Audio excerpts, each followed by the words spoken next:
guys, welcome back to my channel. Today's video is my TTC Tuesday video, and it's going to be another sit down talking video where I talk about the things I wish I knew before I started trying to have a baby. I am 15 months deep into my journey of trying to conceive, and I feel like if I could go back in time and tell myself a few things, this is what I would tell myself. So the first thing that I would tell myself is give myself a little bit of talking about the pill. A bit of history, I firstly went on the pill when I think I was like 14 or 15, and it was because I had irregular periods and I also had very bad acne, like cystic acne, which I then went on Roaccutane for a little bit later. I guess, you know, it was something that just happened, like you went on the pill. I wasn't anywhere close to being sexually active at that age, but it was something that I guess, you know, in time you would need to be on the pill anyway because it's just what everyone did. What I've learned recently, there's a few things. Back then my periods were irregular, and I have learned that it can take, you know, up until you're nearly 20, like that many years, for your body to figure out its menstrual cycle. It can just take a long time for some people. And then for some people, it's just like clockwork. It just, every 28 days, ticks over, ovulate on day 14, it's perfect. But for someone like myself, my irregular periods then were then masked by the pill, and now that I'm off the pill, those problems are still there, so I never sorted that out. Whereas if I never went on the pill, it potentially could have sorted itself out. So another thing that I've learned about the pill is that it can take, for every year that you're on the pill, 1 month for your body to recover. So I was on the pill for say 15 years, so it's going to take my body about 15 months to recover from being on it. This is not, I guess, not true for everyone, and by your body to recover or heal from it, it doesn't necessarily mean falling pregnant. It can just mean your hormones leveling out and processing your bodily functions by itself. For some people, they can come off the pill and fall pregnant within their first or second month. And while that is like, oh my god, that would be a dream for me, it obviously hasn't happened. But for someone like myself who had those problems before I went on the pill and they're still there, I also had a lot of hormonal problems, I feel, coming off the pill. Like my hormones were very up and down, and like I had a lot of mood swings and irritability, and like it was nuts. Whereas some people might just go back to normal, who knows. But obviously the pill over those years helped my hormones level out, and now you've taken that stability away. They're all over the place. I will say, now that it's coming up to 15 months, my skin is doing a lot better, and I feel like, I mean, I do still have my bad days, but I am doing a lot better than my ups and downs that I was having before. And please keep in mind, this is just my experience. Obviously everyone's going to have a different experience on the pill. I just kind of wish that, like, I mean, if I could go back and not be on the pill, then that would be great. But it did provide me a lot of things like my emotional stability. It helped my skin. It provided contraception for all those years. If I could go back just a few years and start and get off the pill a few years earlier and get everything leveled out, that would be great. In saying that, like, I was working part-time last year when I went off the pill, and I could not have held down a full-time job.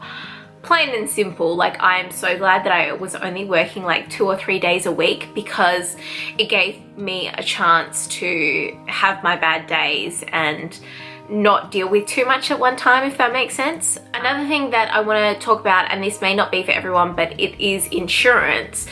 In Australia, a lot of people have health insurance. We have health insurance, and it is something that I wish that we checked before we, you know, started trying. And in the back of our mind, Dean assured me that we had private health cover if we were to get pregnant, and we didn't. So there was a 1 year waiting period. Not that it happened anyway, but we put it on and it's all good. Someone did mention to me that there is a possibility of having IVF in your insurance, so that could potentially be covered by insurance. So that is something to look into, check to make sure you're past your waiting periods and you've got everything that you need in your health insurance. So for me, like, I feel that I went on a really good path about my timing to see a specialist. I know I've seen the comments, I've read your messages and everything that have said thank you for opening my eyes, and I've now booked in an appointment with my GP, or I've got my referral to see a specialist. I think that seeing someone else's journey and that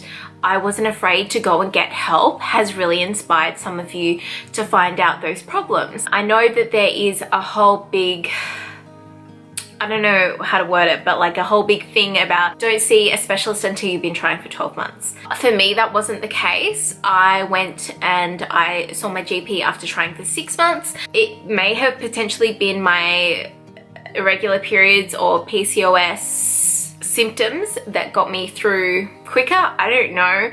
Not that I have been diagnosed with PCOS, but I do have a lot of symptoms. It may have been those that have got me through quicker at my age, but if it's something that you're worried about, please go and see your GP or get a referral to a specialist, because there is no harm in doing it. I think because if there's something wrong and you have the chance to fix it, you can have the tools to fix it, why wouldn't you do that? Why wouldn't you take that chance on being able to do it? And all that can happen is that you can get knocked back. And if you want to, go see another GP, go see another specialist. I think that that's perfectly fine, because you don't want to get to the fact that you've been trying for, let's say, 2 years, and then you go to a specialist and they're like, oh, well, this is wrong with you. You were never going to get pregnant anyway. Because in those 2 years, like, I've already been 15 months. Like, it's heartbreaking. Like, it is literally just, you wake up every day with a broken heart. Like, it is awful. And if you can do anything to make your dream come true quicker, I don't see why you would wait to do that. But I do think, you know, 6 months is a good time to be trying enough to say that I've tried 6 months. I wouldn't potentially go in after 3 months and say, hey, we've been trying 3 months. I think everyone has this dream in their head that, and it does come true for some people, that when you start trying, it's just gonna happen. You're taught your whole life, like, you know, you just do this and you get pregnant and you have a baby, and you're taught your whole life not to get pregnant, so you would think, oh, well, it's not that hard. Should be pretty easy. And I think everyone, well, not everyone, but I think a lot of people would go into starting a family with that in mind, with the whole fact of, oh yeah, we'll just start trying and it's just gonna happen, and we're gonna be so surprised and we're gonna be so happy, and it's just gonna happen quickly. Obviously that hasn't happened for me, and I don't regret the first 6 months, because I was carefree in the 6 months. I was not worried about it. I wasn't stressed. And it's funny that people are now saying, don't stress about it. And it's just like, well, I wasn't stressed for the first 6 months. I was so carefree about it. I was just living my life and happy and not worried about it. And it didn't happen. You know, then we got serious about it. We went to the supermarket, we bought an ovulation test, we were tracking that. And I think for me, like, I didn't know what my periods were going to be like coming off the pill. And I guess you don't know until you have like that 6 months worth of data to be able to see that they are irregular or there's a pattern forming. But if I were to be serious about it, get on the ovulation tests, especially if you have irregular periods, or even if you just want to know more about your body. Look into what it is, do some study and everything like that. So with the ovulation test, we purchased these clear blue ones from the supermarket. They come with 10 tests, and it is a digital test, so it tells you yes or no. Oh, I got a different one this time. Okay, so basically you come with the digital testing thing and then the strip. You insert the strip into there and then you wee on it, or you dip it in your wee, and it takes like a minute or two to come up with a smiley face or a circle. Now the one thing to remember is when you want to eject, press the button, because I have been caught out where I've gone to take out yesterday's and I've just ripped it out and I broke the test, so Dean had to go buy new ones. And I was holding on to my wee as well. I should have just weed in a cup, but I just didn't even think. But he was out and I'm like, can you please hurry up and bring me the test? So remember to press the button. But these are really great. They tell you yes or no. The only problem is they are really expensive. They're about $35 in Australia for 10 of them. And if you have irregular periods and you don't know when you're ovulating like myself, it can be really pricey. One thing that I actually had someone tell me about, and I would have found out like if I was looking on YouTube and everything, but there are ovulation test strips. Now these come in a pack of, I think I bought 30 ovulation strips and 20 pregnancies, or 50 ovulation strips and 20 pregnancy strips. So these are the pregnancy ones, these are ovulation ones. I get them from eBay and they're like $13 for that many. It's a lot. Obviously, like, you can look up different ones, but it's so much cheaper and more affordable. A lot of people don't recommend them, but I haven't had any problems with them. I would highly recommend them, and you save a lot of money by using these rather than the supermarket bought ones or chemist or wherever. So you open it up, there's a little strip inside, and you just dip it in your wee, which is something that I want to talk about. And then you just wait for it to come up. Now, there is a test line and a control line. So the control line is always going to be there. It's pretty much always going to be the strongest line with the ovulation strip. And with the ovulation strip, to get a positive, your test strip needs to be as strong or stronger than the control line. So I'm going to show you a few tests. So you'll see that the tests start out as negative, and then they work their way up to positive, and then they'll go negative again. So this is a negative test, and this is a positive test. It took me a really long time to work it out, and I don't know why, because now it's so simple in my mind, but when you are just starting out, it can be really confusing, and I didn't know when I got a positive test or not. Like, it was so confusing. And what I like to do is use these up until I get a positive, and then I'll jump on to my digital test to confirm the positive test. That way I'm not wasting too many of these, and I definitely know, and I get to see a smiley face. Like, I mean, if you're someone that's been trying to conceive for a while and you've seen so many negative tests, it can really spark your mood to see a positive test. Like, it really can. And I want to say the same with the pregnancy tests. I would recommend using these, and then if you think that you can see a line or you're positive, move on to a first response, and then there's the digital ones, so they obviously go up in price a lot. The other thing that I want to mention with the pregnancy tests is check this within the first 3 minutes. If it is snow white, then it's a negative. Don't leave it for half an hour and come back, because I've been caught out. Like, I'm not gonna lie, I have been caught out, and I thought that I was pregnant because there was the faintest line. Like, I could see it, and it was heartbreaking. Like, so, and I didn't know that about these tests, but just keep that in mind if you are going to do them, that they can further develop if you do leave them. So I know that this is going to be TMI, like, I fully am aware of that, and like, I mean, just jumping straight in, I was terrible at like weighing on things or weighing samples, and let me just say, I am a pro now. This is such a, it's just too much information. But basically what has helped me is I actually bought these dessert cups. This is so funny. I bought these dessert cups and they weren't quite what I wanted, and I've just been using these to wee in.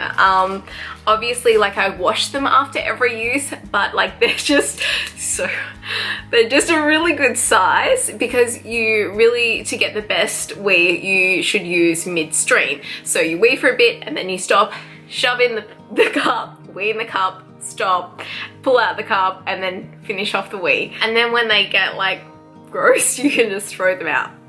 So I know it's, yeah. Trust me, it gets a lot easier. These are just from eBay as well. Enough said. So this is something that I did and a lot of people don't know about. As soon as I stopped taking the pill, I was straight on the Flow app, and I was logging my period, and you can log symptoms and ovulation and notes in there. Such a great tool to use.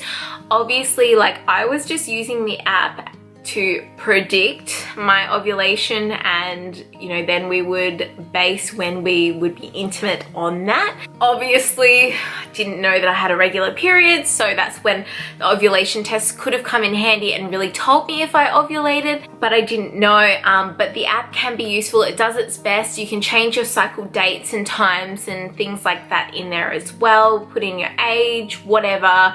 You can do so many things, and there are different apps as well to do that in. But I would definitely recommend using an app. Even if you're not trying, it can be a really good idea to use. So you just know when you're regular, you've got everything written down, which brings me to my next point, and it's something that I covered in, I feel like, an idiot video, like where I was just saying, you know, we got the ovulation wrong or whatever. The long story is the specialist told us to be intimate on days 12, 13, 14 of my cycle. We were intimate days 12 and 13, and then 14 I just like I was not feeling it, and I was just like, I didn't even ovulate, like, you know, it's all over. And then I got a positive test result for ovulation on day 18.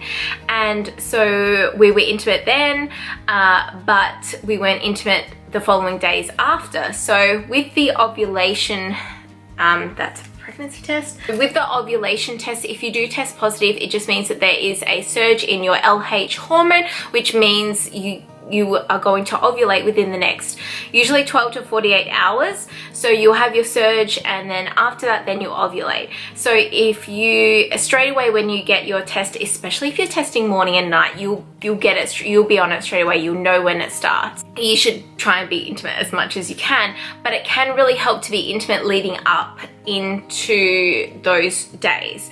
So say you ovulate day 14, then you would have sex day 12, 13, 14. If you ovulate day 18, you would have sex 16, 17, 18. Keep that in mind.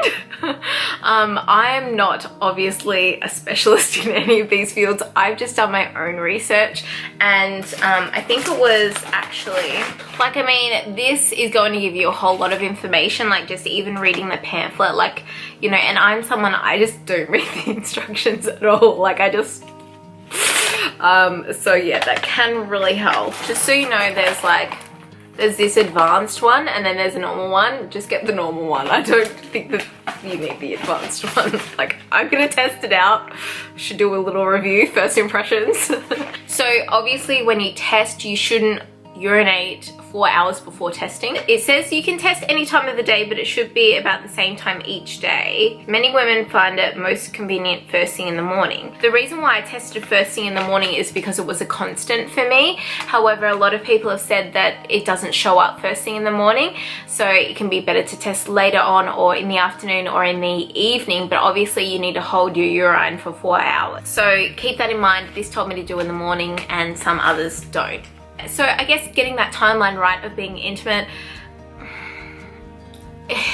and then some people don't even try and they get it, so I don't even know.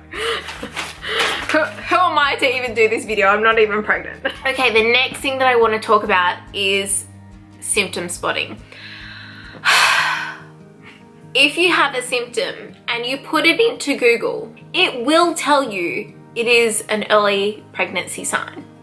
Whatever the symptom is, keep that in mind. Like, I mean, if you really look hard enough, anything can be an early pregnancy sign. I know what it's like when you're in the 2-week wait. Like, I know how anxious you are. You're sitting there, you're trying to distract yourself, but you're listening to your body and the cramps that it has, and your nausea and your diarrhea and like your back pain. Like, I understand that, but it's not going to do you any good to try and Google your symptoms.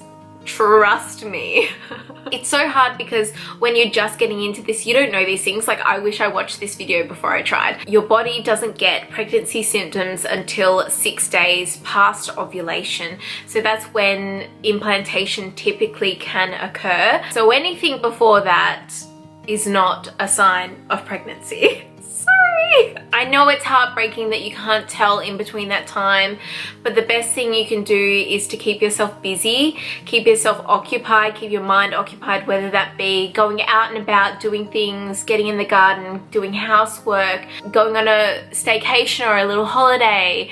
It can really benefit you by doing other things to try and get your mind off of it.